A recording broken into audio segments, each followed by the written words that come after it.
Verse 2. Speak now in the hearing of the people, and let every man ask from his neighbor, and every woman from her neighbor, objects of silver and objects of gold.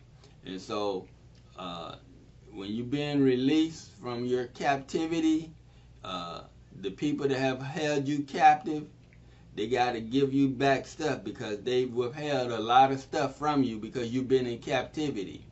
And so that applies to us today. A lot of us don't realize we're still in the land of our captivity, because I know your 501c3 corporations, pastors, preachers, and teachers of the Antichrist church system don't tell you you're in the land of your captivity. Because they don't tell you that you are of the 12 tribes of Israel. And that's the only way they can tell you that you're in the land of your captivity, is by telling you that you're Israel, and they don't want to do that for whatever reason. They're ignorant, don't know, or just don't care. And they know but don't care. But I believe most of the 501c3 corporations are ignorant. But a lot of them know, but they hung up on money. They love money. So that's all they worried about. That's all they care about. Even if they know that we are Israel, they care about money more. Because if they tell everybody, then they may lose their 501c3 corporation status.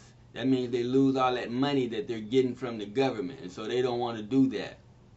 But I'm telling you here and right now that you are the 12 tribes of Israel. If you're in a country and you've been scattered there, you wasn't born, your forefathers was brought there in slave ships, then you are Israel. You're in the land of your captivity today. In the same way that the Most High is delivering us out of Egypt the first time, He's going to do it again. It's going to be a lot different because we're scattered in a lot of different places. But He's going to do it. And all the people that have held us captive, they're going to have to start giving up off of that gold and silver or whatever they have, because they've withheld from us. We've been the bottom of the barrel all this time, and they lorded over us and did whatever they wanted to do to us, treated us any kind of way they wanted to treat us.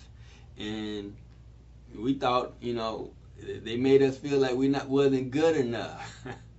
But we're more than good enough. We're 10 times better than them. But because they're our captives, they got to hold us down.